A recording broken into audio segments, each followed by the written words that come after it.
आपके सामने एक बड़ा सा रेड बटन है। हाँ, है।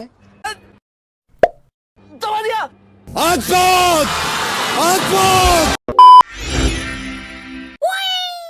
K-Vlogs.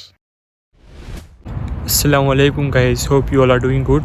सो आपको थंबनेल देखकर पता चल गया होगा कि आज की मैं वीडियो में मेरा जो 6 मंथ्स का एक्सपीरियंस है वो मैं डिस्कस करने जा रहा हूँ। सो मेरा जो ओवरऑल एक्सपीरियंस था वो बहुत ही मज़ेदार था। अल्हम्दुलिल्लाह बहुत ही अच्छा एक्सपीरियंस था मेरा, और अप्स एंड डाउन्स भी आए थे। ऑब्वियसली वो तो अप्स एंड डाउन्स तो आते हैं, लाइफ है हमारी जब तक तब तक वो तो आते रहेंगे अप्स एंड। मैंने 6 to 7 पॉइंट्स बनाए हैं। जो फर्स्ट था वो है रेफरेंस। तो रेफरेंस का यहाँ बहुत ही ज़्यादा इम्पोर्टेंस है, बोला भी नहीं जा रहा, ठंड है। तो अगर रेफरेंस होता है और वहाँ अगर वैकेंसी नहीं भी होती किसी जगह, फिर भी आपको जॉब लग जाती है वहाँ आपकी किसी भी जगह अगर हो। तो गुजराती में एक है कहावत, ओरखान सौथी ऊँटी खान, तो ऐसा ही है यहाँ। और दूसरा पॉइंट मैंने बनाया है रिलीजन एस्पेक्ट पर मैंने बनाया है। उसका मतलब ये है कि यहाँ सभी जितने भी रिलीजन हैं, यहाँ हिंदू है, मुस्लिम है, सिख है, ईसाई, जितने भी है सबके इक्वल यहाँ इम्पोर्टेंस है। रेसिज्म भी बहुत ही माइनर है, ना के बराबर। बहुतों को ऐसा होता है कि बाहर जाएंगे तो इतने इतने पैसे कमाएंगे, स्टार्टिंग में घर भेजेंगे, ये होगा वो होगा। बहुत को ऐसा होता है, लेकिन इतना जल्दी नहीं होता है, धीरे धीरे करके होता है, एकदम स्टार्टिंग से नहीं होता। क्योंकि नई नई यहाँ लाइफ होती है, पहले समझने में ही यहाँ का एनवायरनमेंट 2-3 महीने निकल जाते हैं। इसके बाद धीरे धीरे सेट होते हैं, जॉब सेट होती है, एजुकेशन वगैरह थोड़ा सेट होता है, स्केड्यूल बैठता है।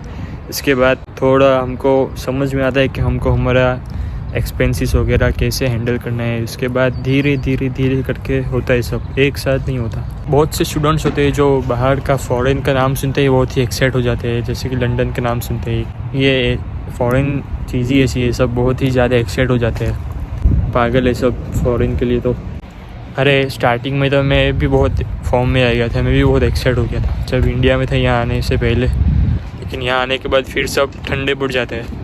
1-2 मंथ तो ऐसा लगता है कि ये मैं कहाँ गया, अपना इंडिया ही अच्छा था। आराम से 10-12 बजे उठो। अरे बाप रे, ये तो धोती खोल रहा है। होता है ऐसा, सबको होता है, होम सिकनेस होती है। हम इंडिया छोड़कर 7 समुंदर पार यहाँ यूके में आए हैं, होता है। लेकिन जैसे हमारा कॉलेज का स्केड्यूल होता है, जॉब हमारी लगती है, तो हो जाता है, सब नॉर्मल हो जाता है फिर। लेकिन स्टार्टिंग में 1-2 मंथ ऐसा होता है, सबको होता है, नॉर्मल। सो दूसरा पॉइंट है, नहीं तीसरा चौथा इधर किधर आ गया होगा, स्क्रीन पर देख लेना। तो स्टडी यहाँ असाइनमेंट्स वगैरह सब मॉडरेट कह सकते हो आप, बहुत हार्ड भी नहीं है, बहुत इजी भी नहीं। अगर आप अच्छे से प्रेजेंटेशन असाइनमेंट करते हो, क्लास अटेंड करते हो, ध्यान देते हो तो इजी लगेगा, वरना सब एक साथ सब सर पर पड़ता है, डेडलाइन आती है तो असाइनमेंट्स की वगैरह की। फिर तो सब कोर्स के ऊपर भी डिपेंड करता है आपका कोर्स कैसा है कैसा नहीं। अगर मेडिकल, नर्सिंग, इंजीनियरिंग जैसा कोई कोर्स होता है तो वो थोड़ा कॉम्प्लिकेटेड होता है, और बिज़नेस मैनेजमेंट वगैरह वो हो जाता है। लेकिन वो भी ऐसा नहीं कि छोड़ दिया, उसको करना पड़ता है। फिर अगर फाइनल एग्ज़ाम में अच्छे से परफॉर्म नहीं करते तो उसकी अगर रिसीट आती है तो उसके 1000 पाउंड या 2000 पाउंड जितने पे करने पड़ते हैं रिसीट के, अगर फेल होते हैं तो इतने वो लोग चार्जेस लेते हैं। फिर से वो लोग फ़ीस तो अलग, इसके अलग ऊपर से पेनल्टी देनी पड़ती है एग्ज़ाम देने की। वो लोग फिर से पूरा वो लोग का टाइम हमको देकर फिर से पढ़ाते हैं, फिर से एग्ज़ाम देनी पड़ती है, ऐसा होता है। और नेक्स्ट पॉइंट, अगर मैं जॉब की बात करूँ तो इंडिया में तो हमने कुछ इतना खास काम नहीं किया होता है, महाराजा की लाइफ होती है वहाँ। तो इंडिया से हमको माइंड बना कर आना पड़ता है, क्योंकि इंडिया में अगर जॉब की भी होगी तो यहाँ जो ऐसी करते वैसी तो नहीं की होगी, यहाँ थोड़ी हार्ड होती है यहाँ की जॉब। और स्टार्टिंग में तो जैसी मिलती है वैसी करनी पड़ती है, रेस्टोरेंट की होती है, डिश वॉशर की होती है, हार्ड होती है थोड़ी, लेकिन पहले जैसी मिलती है वैसी करनी पड़ती है। फिर धीरे धीरे हैबिचुअल हो जाते हैं, धीरे धीरे प्रोग्रेस होता है, धीरे धीरे फिर अच्छी जॉब मिलती है। स्टार्टिंग में जैसी होती है वैसी करनी पड़ती है फिर तो।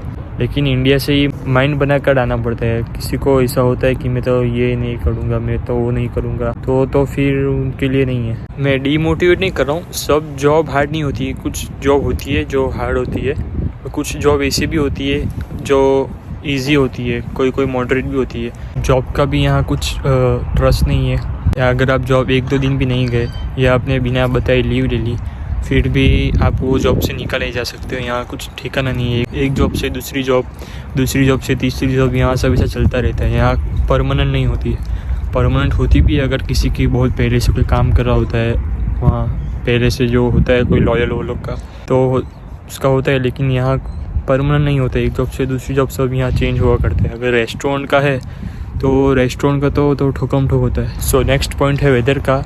सो यहाँ का वेदर बहुत ही अनएक्सपेक्टेड है। 365 डेज़ में से 265 डेज़ तो यहाँ बारिश ही होती है। ऐसा नहीं है यहाँ की बारिश की बहुत ही बुरी हो, बहुत ही जो होता है ना इंडिया में बहुत ही कीचड़ हो जाता है, वैसी बारिश वैसी नहीं है। एकदम नॉर्मल बारिश होती है, फिर बंद हो जाती है, थोड़ी देर गिरती है फिर बंद हो जाती है, थोड़ी देर धूप निकलेगी, बारिश होगी, फिर धूप निकलेगी। अभी थोड़ी धूप निकली है लेकिन पता नहीं अभी बारिश भी हो जाए, ऐसा है यहाँ। अच्छा है वेदर, बुरा नहीं है, अच्छा है यहाँ का वेदर। मैं पहले कनाडा जाने वाला था, वहाँ जैसा तो नहीं है, वहाँ तो बहुत ही हार्ड स्नोफॉल होती है, दरवाज़ा पूरा ब्लॉक हो जाता है। यहाँ वैसा तो नहीं है, यहाँ इतनी मैंने स्नोफॉल नहीं देखी है, इतनी नहीं होती यहाँ। हार्डली 2-3 दिन मैंने यहाँ स्नोफॉल देखी होगी, यहाँ इतनी मैंने अभी एक्सपीरियंस नहीं की है 6 मंथ्स में। 2-3 दिन देखी थी स्नोफॉल हुई थी। हाँ, लंदन में बहुत होती है और दूसरी 1-2 जगह है वहाँ ज़्यादा होती है। ये सब में लेस्टर में फिर ये सब एरिया में इतनी नहीं होती, लंदन में ज़्यादा होती है। लंदन में ठंड भी ज़्यादा होती है। सो नेक्स्ट पॉइंट है क्राइम रेट। सो किसी भी कंट्री में जाओगे तो क्राइम थोड़ा तो होता ही है। तो यहाँ भी अगर जैसे कि मैं अभी एक गार्डन में हूँ, तो यहाँ से आप रात के टाइम में आपको थोड़ा रिस्क होता है यहाँ। फिर दूसरे भी थोड़े एरिया है दूसरे भी, वहाँ से भी आप जाओगे तो आपको थोड़ा रिस्क होता है वहाँ से जाने का, क्योंकि ड्रगी लोग वगैरह होता है, ड्रग्स कंज्यूम करते हैं इसी जगह पर रात के टाइम पर ज़्यादातर। तो थोड़ा रिस्क होता है इसी सब जगह से। लेकिन वैसे ओवरऑल कुछ प्रॉब्लम नहीं है। वैसे आज तक मैंने किसी का ऐसा कुछ यहाँ कुछ सुना नहीं है, वैसे सेफ़ है वैसे तो। और अगर आप इंडिया से आ रहे हो या पाकिस्तान से, बांग्लादेश, नेपाल से, किसी भी कंट्री से आप इंग्लैंड आ रहे हो या कनाडा जा रहे हो, ऑस्ट्रेलिया, किसी भी कंट्री आप जा रहे हो, तो आप कुछ स्किल्स सीख के आओ। जैसे कि कंप्यूटर की एक्सेल हो गई, फिर जो भी बेसिक स्किल्स होती है कंप्यूटर की वो सीख के आओ, टैली सीख के आओ, फिर थोड़ी कुछ रेस्टोरेंट में काम करके आओ तो आपके वो CV में भी ऐड हो जाएगा। फिर इंटरनेशनल ड्राइविंग लाइसेंस बना कर आओ, जो 1 ईयर के लिए वैलिड होता है अगर आपको यहाँ से कार लेनी हो तो। और मैंने क्या किया था, जो हमारा जो बायोमेट्रिक रेसिडेंस परमिट होता है, यहाँ आप नेट पर सर्च मार सकते हो, वो वीज़ा उसको कह सकते हो, उसमें आपकी सब डिटेल्स होती है। तो वो बहुत ही इम्पोर्टेंट डॉक्यूमेंट है, तो मैं उसे मेरे साथ मुझे वो नहीं रखना था, तो मैंने यहाँ का लर्निंग लाइसेंस अप्लाई कर दिया। लर्निंग लाइसेंस अगर मैंने अप्लाई किया है तो उसमें भी मेरी सब इन्फॉर्मेशन आ जाएगी। तो मैंने जो मेरा बायोमेट्रिक रेसिडेंस परमिट था वो फिर मैंने रख दिया संभाल कर, और मैं अब लर्निंग लाइसेंस मेरा यूज़ करता हूँ। अगर मुझे ट्रैवल भी करना हो तो बायोमेट्रिक रेसिडेंस परमिट ही यूज़ होता है, बहुत ही इंपॉर्टेंट डॉक्यूमेंट हो। मैं इधर किधर दे दूँगा, आप देख लेना, बायोमेट्रिक रेसिडेंस परमिट।